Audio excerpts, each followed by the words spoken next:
Recherche et exploitation de l'or dans les régions de Caille et Sikasso, le ministère des Mines et Qatar Mining, c'est leur engagement pris lors de la visite du président de la République au Qatar. Les deux parties signent 4 conventions, c'était ce matin ici à Bamako.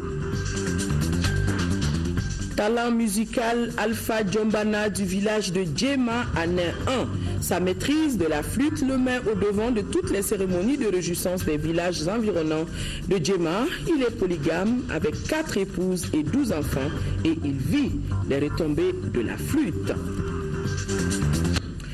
Mesdames et messieurs, bonsoir. Ciel très nuageux sur Bamako. Bienvenue dans ce journal.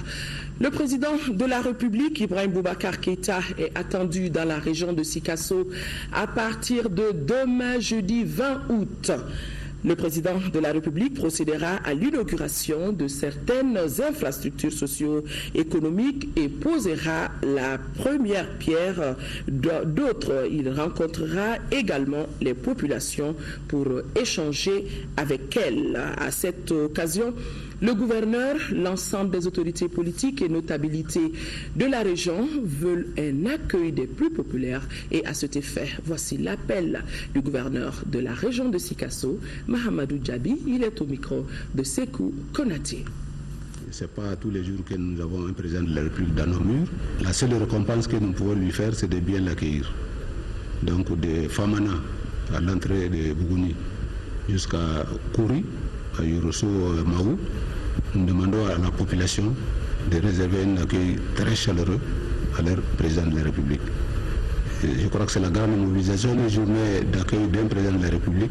Je pense que ça mérite d'être en tout cas réussi. Donc nous comptons sur la population, sur tous les cadres, pour réserver au président de la République l'accueil digne de son rang. Président de la République, donc demain dans la région de Sikasso. Nous revenons ce soir sur le communiqué du gouvernement relatif à la situation dans la région de Kidal. Le gouvernement de la République du Mali a pris connaissance du communiqué produit par la MINUSMA le lundi 17 août 2015 au sujet des affrontements meurtriers qui se sont déroulés dans la région de Tagalote. Le gouvernement note qu'à la suite du communiqué qu'il a lui-même diffusé le dimanche 16 août 2015, dans lequel il a condamné la violation de l'accord pour la paix et la réconciliation issu du processus d'Alger, la MINUSMA à son tour dénonce la violation de l'accord par des acteurs qu'il avait pourtant signé et s'en félicite. Le gouvernement note également la décision de diligenter une mission d'enquête afin d'établir les responsabilités pour que puissent s'appliquer effectivement les sanctions conséquentes. Toutefois, par rapport à la détermination d'une zone de sécurité autour de la ville de Kidal, le gouvernement exhorte la MINUSMA à rester dans son rôle de protection des populations et de toutes les populations dans toutes les zones exposées, à l'instar de Kidal, au même risque d'insécurité. En la matière, tout traitement inéquitable produira des effets pervers nuisibles à la recherche de la paix et de la concorde. Le gouvernement lance un appel à tous les acteurs impliqués dans ces douloureux événements à ne jamais perdre de vue l'intérêt supérieur des populations maliennes. Il les invite à s'associer aux forces internationales présentes sur le terrain pour que rien ne puisse nous éloigner de la paix dans notre pays, profondément soucieux de son intégrité territoriale, de son unité nationale et de la forme républicaine et laïque de l'État. Le gouvernement de la République du Mali poursuivra le dialogue avec l'ensemble de ses partenaires et les invite tous à une lecture objective de la situation. Donc c'était là le communiqué relatif à la situation qui s'est déroulée le week-end dernier dans la région de Kidal. L'actualité sur un tout autre chapitre, signature de 4 conventions d'établissement sur la recherche et l'exploitation de l'or dans les régions de Caille et Sikasso. Cela fait suite à la visite du président de la République, visite au cours de laquelle la société Qatar Mining a manifesté son intérêt d'entreprendre dans le secteur minier malien. La société qatari, pour qui time is money, le temps c'est de l'argent, a déjà effectué plusieurs visites dans notre pays. La cérémonie était présidée par le ministre des Mines en présence de notre reporter Aïssata Ibrahim Meiga.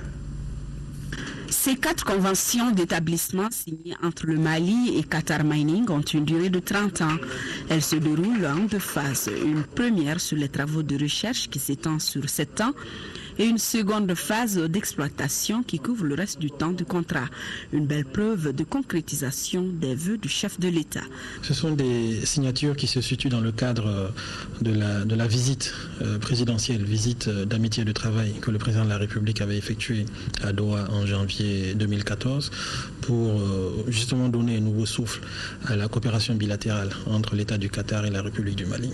Au cours de cette visite, les questions économiques ont été discutées, notamment relatives au secteur minier, où les Qataris avaient suscité un intérêt pour notre secteur minier. 4 conventions minières qui concernent pour la région de Caille, Lingué-Koto et Nete-Koto dans le cercle de Kenyeba et pour celle de Sikasso, Minenko Nord dans le cercle de Bougouni et Tabako dans le cercle de Yamfolila. Toute une opportunité de développement local. L'approche que nous utilisons dans beaucoup d'autres pays. Nous savons que le Mali, il y a de l'expérience dans le domaine des mines. Le Mali est le 3e producteur d'or en Afrique. Donc on va s'assurer qu'il utilise l'expérience qui est déjà sur le terrain au niveau des communautés. On va utiliser la communauté autant qu'on le pourra, à moins qu'il s'agisse de questions techniques qui sont hors de leur capacité. Il y a plusieurs innovations intéressantes, dont 2 en particulier qui s'inscrivent exactement dans le cadre de la nouvelle vision que le président de la République a aussi voulu insuffler dans le secteur minier. D'abord faire en sorte que tout investissement minier se traduise dans un premier temps par une amélioration des conditions de vie de la population, par une amélioration de la qualité des vies des communautés qui vivent autour des mines. Il y a les questions liées au contenu local aussi. On peut ainsi dire que les opérations de séduction des autorités, qui continuent d'ailleurs à l'endroit des sociétés minières internationales, portent leurs fruits et le ministre Cissé et ses collaborateurs espèrent en cueillir davantage dans les prochains jours.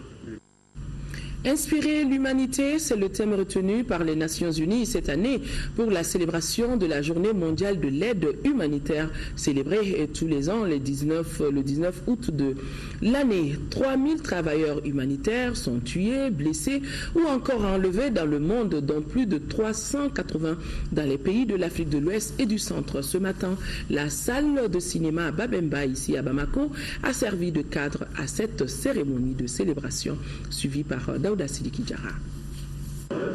Certaines crises occupent tout particulièrement le devant de la scène internationale.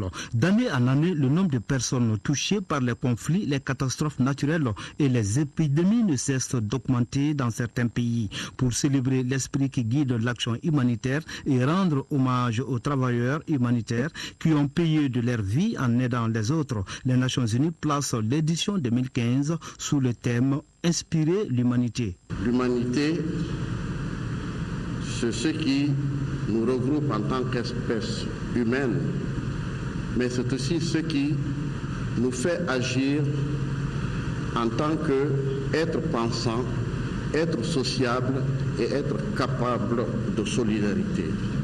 En 15 ans, plus de 3000 travailleurs humanitaires ont été tués, blessés ou enlevés à travers la planète, dont plus de 380 en Afrique de l'Ouest et du Centre. L'urgence des crises dans le monde ne doit pas occulter les besoins qui persistent au Mali. En cette période de soudure, plus de 3 millions de Maliens sont touchés par l'insécurité alimentaire. Les communautés pastorales sont dans une situation particulièrement précaire. La Journée mondiale de l'aide humanitaire de cette année est célébrée au Mali dans un contexte tout particulier. Il est célébré à un moment où nous venons de parachever la signature des accords de paix et de réconciliation entre tous les Maliens.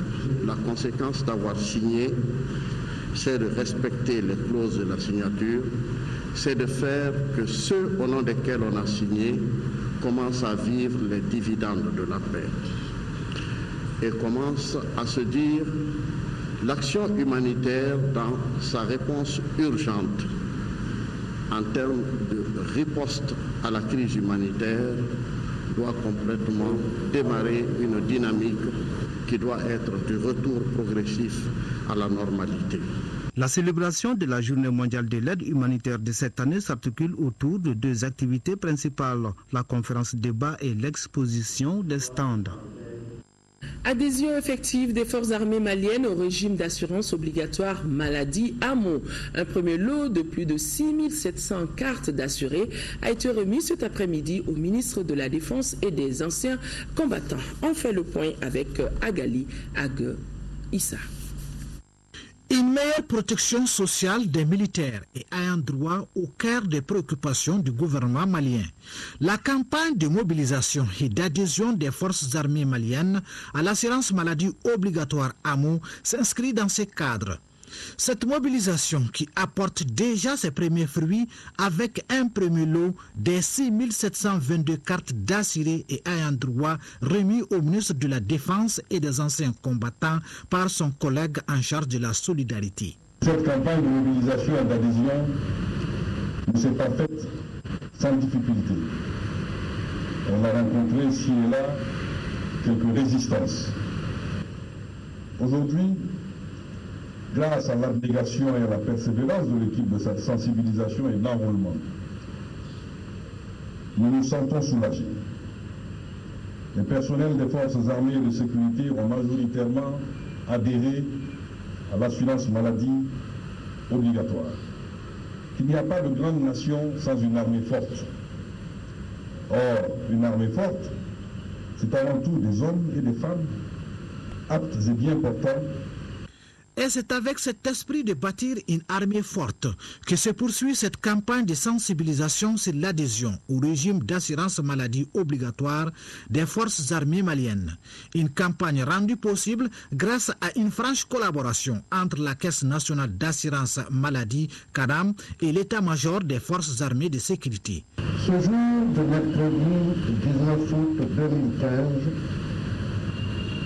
voit la remise officielle de cartes d'assurés aux éléments des forces armées et de sécurité, leur permettant ainsi à eux-mêmes et à leurs ayants droit de participer à la chaîne de solidarité et de bénéficier à partir du 1er septembre 2015 des prestations garanties par le régime d'assurance maladie obligatoire. C'est donc un offre de soulagement pour plusieurs milliers de militaires et familles qui pourront à partir du mois prochain bénéficier d'une réduction sur toutes les prestations sanitaires au Mali. Un incident gravissime est survenu hier mardi sur la route de Garantigui-Bougou, en commune 5 du district de Bamako, entre un policier et un chauffeur de Sotrama. Perte en vie humaine, des blessés, des dégâts matériels, ce qui a suscité le soulèvement de la population. Face à cette situation, le directeur général de la police nationale appelle la population au calme et rassure que toute la lumière sera faite dans cette affaire pour situer les responsabilités. Amidou Kansai, directeur général de la police nationale, est au micro de Aldjouma Tina. Un banal contrôle de police, un contrôle de routine, suivi d'une décision de conduite des véhicules en fourrière qui a dégénéré, occasionnant ainsi la mort d'un jeune homme et un autre jeune sérieusement blessé qui est à l'hôpital. Je veux lui témoigner toute mon affection et lui souhaiter un prompt rétablissement. Au-delà de ce malheureux incident, je souhaite appeler chacun à sa responsabilité, appeler les populations du quartier de Garantigui-Bougou à plus de calme, à la sérénité surtout. Les responsables des transports urbain de Bamako beaucoup de sang-froid, beaucoup de sens de responsabilité. D'ailleurs, à cet égard, j'ai reçu une forte délégation des transporteurs urbains de Bamako. Nous avons échangé et je leur ai donné à leur demande le temps de procéder à la sensibilisation de leurs militants pour calmer les esprits et que nous n'allions pas à un nouveau dérapage. Et nous avons promis de nous rencontrer très bientôt pour dissiper les malentendus, pour repartir sur de nouvelles bases, en appelant chacun à ses responsabilités. Il y a eu mort d'homme, les circonstances ne sont pas totalement appréhendées, mais la justice fera son travail et au moment opportun, chacun sera édifié. Je dois vous dire ma grande peine, profite pour présenter à la famille du jeune homme défunt mes condoléances les plus attristées et témoigner à sa famille ma sympathie personnelle et celle de l'ensemble des personnels de police. Le Haut Conseil des Maliens de l'extérieur ayant pour objectif de représenter les Maliens de l'extérieur dans les instances et les institutions nationales, de promouvoir l'unité et la solidarité entre les Maliens tout en suscitant leur contribution au développement économique. Le Haut Conseil donc des Maliens de l'extérieur tiendra son assemblée ce week-end en vue de l'élection de son nouveau président. En prélude à l'événement, une conférence de presse a été donnée pour éclairer les hommes de médias sur les missions du Haut Conseil des Maliens de l'extérieur et ses perspectives. Nyanya Aliou Traoré a suivi cette conférence de presse. Deux sujets principaux ont dominé cette conférence. Le bilan des réalisations du Haut Conseil des Maliens de l'extérieur, ACME, et la tenue prochaine de la conférence de l'institution qui doit élire un nouveau président pour un mandat de 5 ans. Kalilou Sofara, membre du Conseil des Maliens de Gabon qui animait la conférence, a rappelé par exemple la participation du ACME à l'effort de guerre pendant la période de la transition. L'institution a en effet remis aux autorités maliennes la somme de 100 millions de francs CFA en janvier 2013. En plus des gestes de solidarité à travers le pays, le ACME a d'abord un grand souci des Maliens de l'extérieur, indiquera Sofara. Selon lui, chaque bureau se donne pour priorité l'assistance et le suivi au quotidien de nos compatriotes en difficulté. Autre aspect abordé lors de la rencontre, il s'agit de l'élection prochaine du nouveau président de l'institution. La procédure de vote, c'est une voix, un pays. Un pays, une voix. Je prends l'exemple sur la France. La France, ils sont composés de 5 délégués, n'est-ce pas? Je crois notre objectif, c'est de trouver la cohésion entre nous. C'est que sûr, la France viendra avec une voix. La France ne viendra pas avec 5 voix. L'objectif, c'est de retrouver l'unité entre nous. A signalé que le Haut Conseil des Maliens de l'extérieur compte 59 conseils de base et 5 points focaux à travers le monde, répartis en 7 zones. Son président est Habib Silla, un Malien résident au Gabon. Pour le moment, il est le seul candidat en lice, nous précisera le conférencier. L'Office du périmètre irrigué de Baguineda encadre plus de 3000 attributeurs, dont 112 femmes. L'effectif pléthorique des encadreurs attend d'être redéployé. Dans la ferme piscicole de Boubacar Diallo, les 2 écloseries ont une capacité de 40 millions d'allevus par an. Nos envoyés spéciaux, Mamourou Sidibé et Gaussou Touré, ont sillonné la zone. En se rendant le lundi dernier à l'office du périmètre irrigué de Baguineda, la commission chargée du développement rural de l'Assemblée nationale ne pouvait pas imaginer que la visite prendra toute une journée, tant il y avait matière à observer et à commenter. Sur ce périmètre, 3336 attributaires dont 112 femmes sont installés. Bouri produit du riz sur 0,70 hectares et a un rendement moyen de 3 tonnes hectares. Constat des visiteurs, le riz est au stade de talage, le mil sorgho à la montaison, le maïs à l'épiaison et l'arachide à la ramification et floraison. La quantité d'engrais n'a pas suffi les besoins parce que compte tenu du fait qu'il y a eu sur le marché international un certain nombre d'augmentation du coût de l'engrais, ce qui a un peu perturbé un peu les prévisions.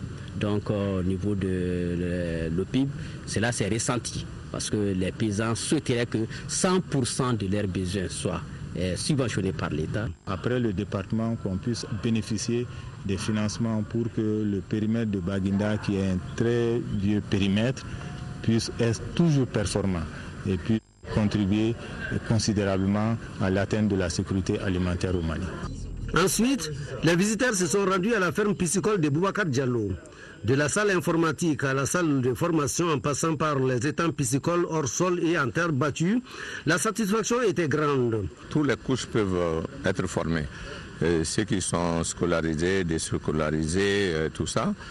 Nous avons des modules de formation adaptés à chaque auditeur. La ferme piscicole de Boubacar Diallo, là c'est l'une des merveilles au niveau du monde rural. Quand on s'est aperçu que Diallo est en train de faire une production verticale. Non seulement il fait de l'éclosion, il fait de l'élevage, il fait de la commercialisation d'alevins avec une capacité de production de 40 millions d'alevins par an. Là, il va falloir que l'État soit un peu plus regardant à ses côtés. Sur le périmètre, les ambitions et les difficultés sont entendues. Il y reste à la Commission de les partager avec ses collègues pour qu'elles soient prises en considération par les décideurs. La campagne agricole 2015-2016 s'annonce bien pour la région de Mopti. L'Office riz table ici sur une prévision de plus de 5000 tonnes de riz. Les défis à relever pour la campagne demeurent les conflits fonciers de gestion des ressources naturelles entre éleveurs et agriculteurs. Nos envoyés spéciaux, Souleymane Kenza, Sidibé et Gaussou H. Touré. L'Office riz Moti, créé en 1972, se situe dans la commune urbaine de Moti.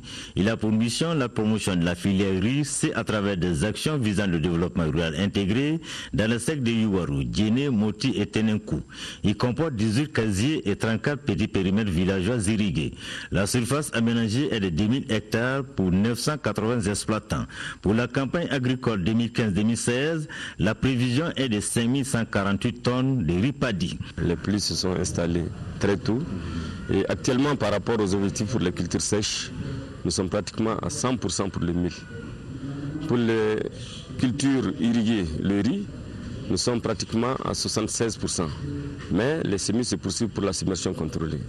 Donc si l'allure de la pluie continue à ce rythme, on va atteindre, même dépasser les objectifs au niveau de la région de Mopti. Pour le cas précis de la région de Mopti, par rapport à la pluie, et il y a des zones, des cercles comme Tenenkou, Yuwaru, Djéné, Douanza et même Koro, qui à la date du 10 août, quand même au niveau de la pluie, ils ont constaté qu'il y a une situation vraiment dite excédentaire.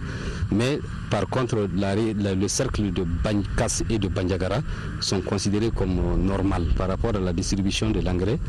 Et nous avons fait savoir que là aussi, par endroit, il y a eu une situation satisfaisante, mais c'est dans la zone exondée où il y a eu un déficit comparé à l'année passée, mais qui s'explique aussi par cette année la spécificité liée que la subvention s'est étendue non seulement à des volets comme la pêche et l'élevage, et puis à la subvention des 1000 tracteurs que tout le monde a salué. Pour y parvenir, les autorités régionales planchent sur des conventions collectives en matière de pêche et d'élevage. Nous avons fait des réflexions et demandé de soumettre une solution qui irait dans le sens de mettre en place des dispositifs de convention.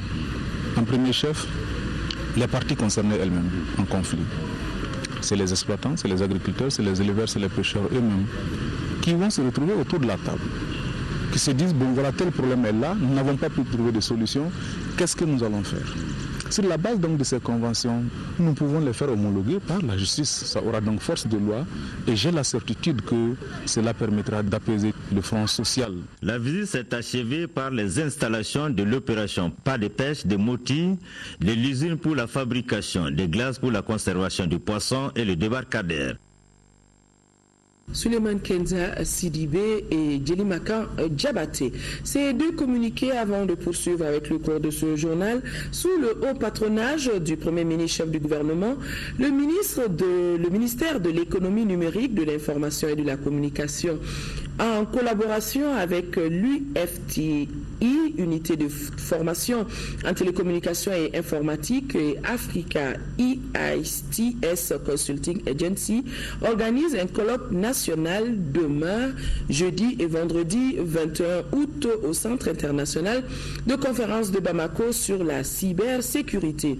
L'objectif du colloque est de sensibiliser les décideurs politiques et administratifs, publics et privés, les acteurs des secteurs de télécommunications et d'éthique, la société civile et les médias sur l'impérieuse nécessité de la mise en place de dispositifs de cybersécurité et de mesures de lutte contre la cybercriminalité. Le colloque regroupera des experts nationaux et internationaux dans les domaines des technologies de l'information et de la communication, de la défense et de la sécurité. La cérémonie d'ouverture donc est prévue demain jeudi 20 août à partir de 9h au Centre international de conférence de Bamako et mise en place terminée à 8h30. Le ministre Tcherno Oumar Amadou Asdiallo, le ministre des Affaires religieuses et du culte, sur la base de la délibération de la Commission nationale d'observation de la Lune, chargée de la fixation des dates officielles des fêtes musulmanes et du début du mois de Ramadan, informe la communauté musulmane du Mali que le croissant lunaire Zulkadat ou Seli Fouranche Kalo n'a été aperçu dans aucune des localités de notre pays à la date du vendredi 14 août 2015, 29e jour du mois lunaire. En conséquence, le mois lunaire Zulkadat ou Seli Fouranche Kalo a débuté dans notre pays dimanche 16 août 2015 sur toute l'étendue du territoire national. C'est parti depuis samedi dernier pour les travaux de construction des forages de l'ONG Al-Farouk à Kolokani. Pour le premier responsable de l'ONG, le coût des réalisations est estimé à une vingtaine de millions de francs CFA. En marge de la cérémonie de lancement, le Haut Conseil islamique avait rencontré les différents imams du cercle de Kolokani dans le cadre de la résolution de la crise dans notre pays. Envoyés spéciaux à Kolokani, Sokona Kamisoko et Karunga Konate. Plus qu'un mot, la solidarité est un comportement, un concept bien compris par l'ONG Al-Farouk.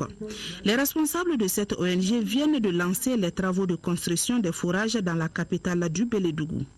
Fini donc les longs trajets à parcourir pour s'approvisionner en eau. Cette année, on a lancé une campagne auprès de nos bailleurs qui nous a accordé à peu près une quarantaine de forages qui coûtent à peu près de 250 millions de francs CFA.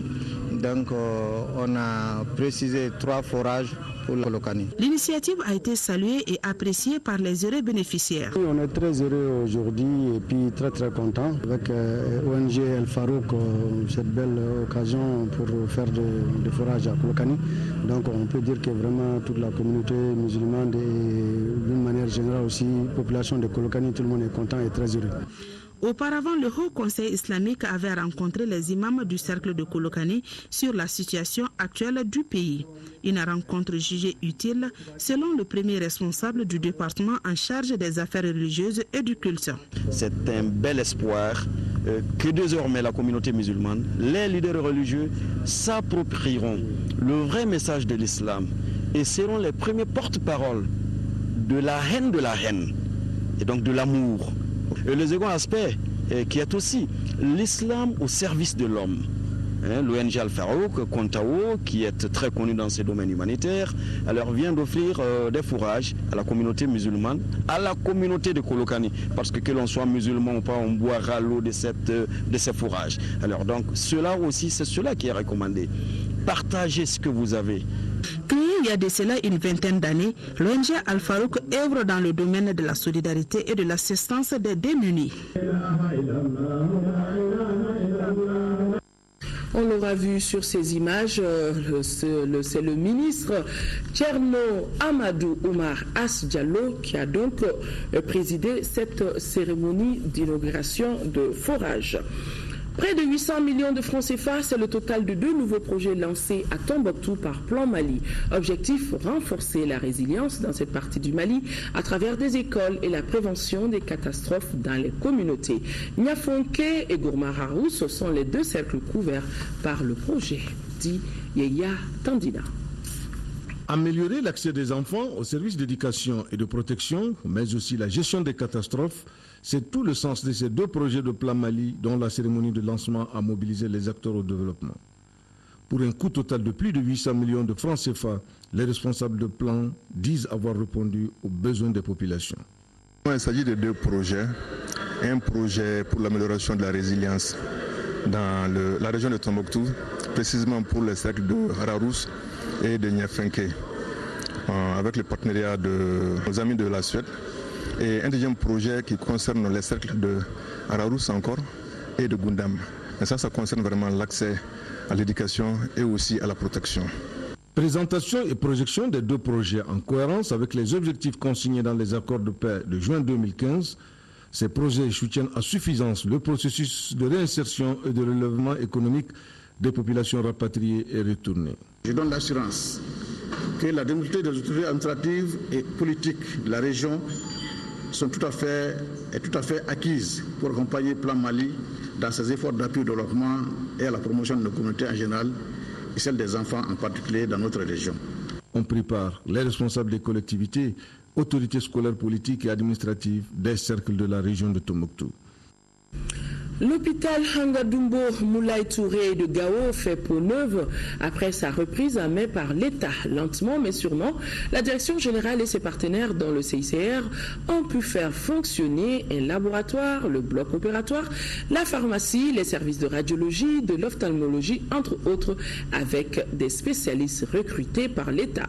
Actuellement, cet hôpital dont les compétences sont à hauteur de souhait, mais la principale ambition reste la dotation de cet hôpital d'un haut plateau technique de 3e référence où les prises en charge en neurochirurgie et en poule mère-enfant seront assurées. Daouda Zoumana Traoré et son équipe sont allés à voir. La rébellion avait mis l'hôpital de Gao dans un piteux état. Départ des spécialistes, destruction des matériels de santé, vol de médicaments et gestion calamiteuse du fonctionnement de cette structure. Malgré l'implication du cadre de concertation, l'hôpital Hangadumbo Moulay Touré n'a pas pu jouer pleinement son rôle au moment de la crise. Vu l'ampleur de la situation, l'État s'est investi dans sa remise en état après la victoire des FAMA et leurs frères sur les occupants. Si on veut parler réellement de ce qui est resté après leur départ, ce n'était pas un hôpital en réalité. Ça ne joue pratiquement même pas le rôle d'un SESCOM. Aujourd'hui, Dieu merci, les choses ont changé. Le plateau technique est presque au point, avec bien sûr l'appui de CICR, avec ce que l'État aussi a fourni comme spécialiste. Mais aujourd'hui, l'hôpital fonctionne normalement. Cet engagement des premiers responsables n'a fait qu'encourager les agents. Ensemble, ils ont initié des systèmes de gestion et de reprise progressive des services de cette structure qui enregistre actuellement 300 à 800 consultations par jour. On a doté le laboratoire d'un équipement performant. Le bloc opératoire aujourd'hui également a été équipé. Et le service de radiologie. J'allais oublier la pharmacie hospitalière. Aujourd'hui, à l'hôpital, tout a changé. Le service public marche normalement. Les activités de consultation, les activités d'intervention, les blocs, n'est-ce pas, les activités d'hospitalisation. Grâce aux efforts, les conditions d'accès aux services ont beaucoup amélioré. Et on s'en rend compte à l'entrée. Dans l'ensemble, je suis satisfait à 60%. Parce que depuis mon arrivée ici, j'arrive à avoir les traitements comme ça se doit. Je suis très satisfaite parce qu'au moins il y a des matériels ici maintenant et on travaille bien. L'appui du ministère de la Santé et de ses partenaires a été beaucoup pour la réalisation de certains projets, dont la dotation de 2 ambulances et d'un véhicule de liaison, la remise de médicaments et la prise en charge de contractuels. Tous ces efforts permettent à l'hôpital de prendre également en charge les blessés de guerre au centre physiothérapie et au service des urgences grâce au protocole d'accord de partenariat avec le CICR. À la date d'aujourd'hui, nous avons des spécialistes. Nous venons d'avoir une équipe de 6 spécialistes, parmi eux un gynécologue, des chirurgiens, des ophtalmos, des radiologues, bref, tout ce qui est essentiel pour le fonctionnement de l'hôpital. Comme perspective, le conseil d'administration se bat pour que l'hôpital de Gao devienne une structure de santé de 3e référence, dotée d'un haut plateau technique qui prend en charge la neurochirurgie, les services complets d'un pool de mère-enfant, un bloc obstétrical et une urgence avec plus de capacité d'accueil.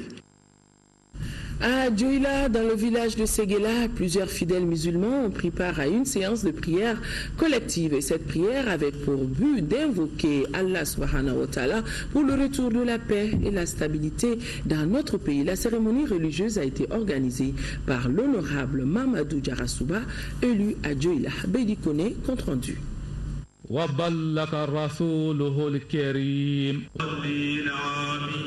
Prière collective pour la paix et pour l'unité nationale. Cette initiative a mobilisé des centaines de fidèles musulmans à Séguéla, dans le cercle de Dioïla.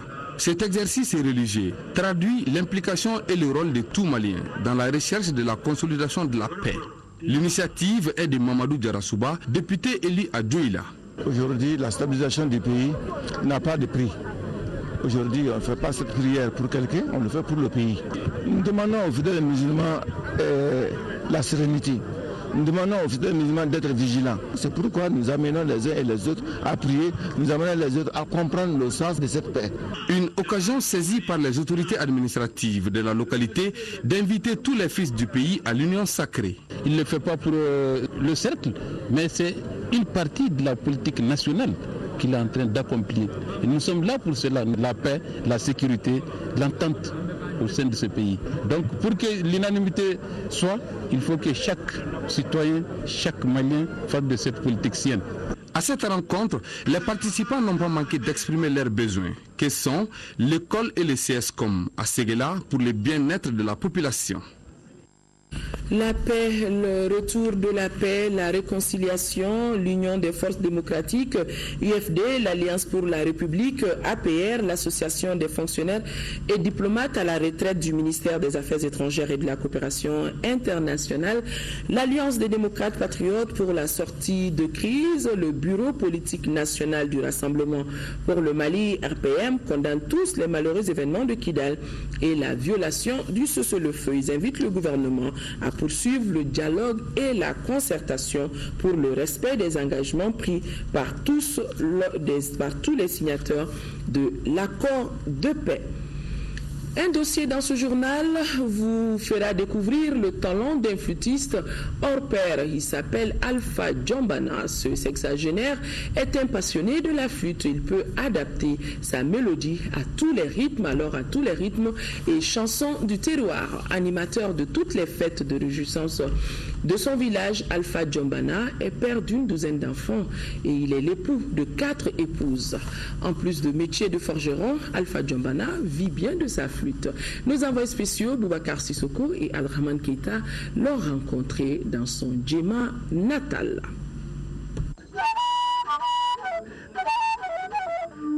Cette mélodie est d'Alpha Djombana, né en 1949 à Djema. Il a aimé avec passion sa flûte. Il a appris à jouer tout seul dès sa tendre enfance. La flûte est devenue son ami inséparable depuis lors. Ma première flûte était en tige de mil. Je l'ai confectionnée moi-même pendant que j'étais encore écolier. Je l'amenais partout avec moi, même en classe. Le professeur la cassait à chaque fois qu'il la voyait. Mais j'en fabriquais toujours une autre après. Le joueur incontesté de la flûte en bambou s'est fait une notoriété dans la contrée grâce au génie créateur de sa musique. J'accompagnais les veillées nocturnes des jeunes filles lorsqu'elles chantaient. Lors des réjouissances, je peux accompagner n'importe quel genre de chanson. Alpha Djombana est le principal animateur des cérémonies de réjouissance. On l'invite au mariage et au baptême.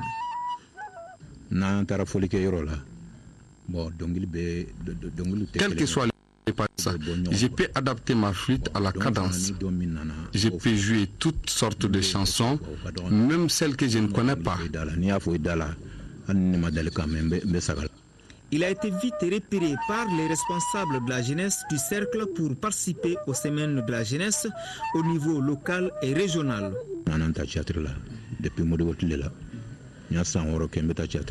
J'ai participé à toutes les semaines de la jeunesse depuis sous Modibo Keïta jusqu'au Biennale. À l'époque, Djema n'était pas encore un cercle.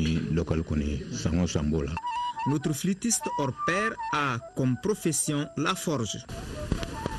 Mon maître m'a demandé si je voulais vraiment être forgeron. Je lui ai dit oui. Sinon, j'ai fait 8 ans à l'école. Les populations apprécient bien la musique d'Alpha Djombana. Djombana est un grand joueur de flûte. Il anime très bien les baptêmes, les mariages, les cérémonies de réception des autorités et autres fêtes. Lors de la célébration de l'indépendance du Mali, il était toujours présent. Sa mélodie est appréciée même par les hommes d'État. Lors de la Tabaski passée, le président de la transition Djongouda Traoré a beaucoup apprécié ma flûte. J'anime sa cour chaque fois que je vais à Bamako. Alpha Djombana gagne pourtant bien sa vie dans la flûte. J'apprécie beaucoup sa flûte car elle nous rapporte beaucoup. En plus, cela ne l'empêche pas de mener ses autres activités. Nous y trouvons aisément notre pain quotidien.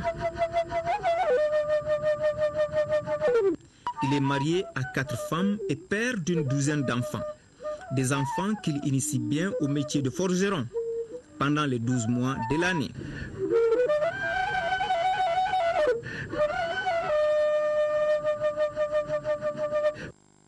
Chacun vit de son talent.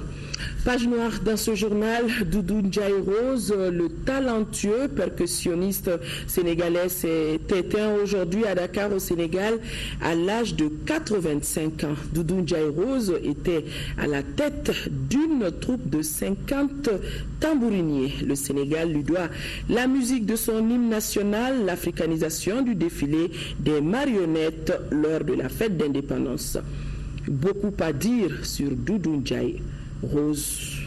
Notre équipe de reportage l'aura vu lors du dernier sommet de la francophonie qui s'est déroulé à Dakar. C'était le mois de décembre dernier. Dort en paix, Doudou Ndiaye Rose. Ainsi va la vie. Le président du Conseil économique, social et culturel informe les organisations de la société civile, les services techniques de l'État et les organisations non gouvernementales que la réunion de synthèse de recueil annuel 2015 des attentes, des besoins et des problèmes des populations des 6 communes du district de Bamako aura lieu demain jeudi 20 août à 10h dans la salle de conférence du gouvernorat de district de Bamako. Enfin, une nouvelle publication, si la caméra le permet, une nouvelle publication dans vos kiosques. Elle est intitulée Info Proximité. C'est un hebdomadaire conçu pour promouvoir la construction citoyenne, la cohésion sociale et l'unité nationale. Dans ce premier numéro, vous trouverez des textes sur la citoyenneté et le civisme. Il est édité par le groupe Cheikh Sall Service. Voilà, mesdames et messieurs, c'est donc tout pour ce journal. Merci de l'avoir suivi. Demain, 10h-13h, Rachel Tessougué, Aoui Touré pour les éditions de la soirée. Excellente nuit à tous, sans oublier de rappeler que le ciel est très nuageux sur Bamako ce soir.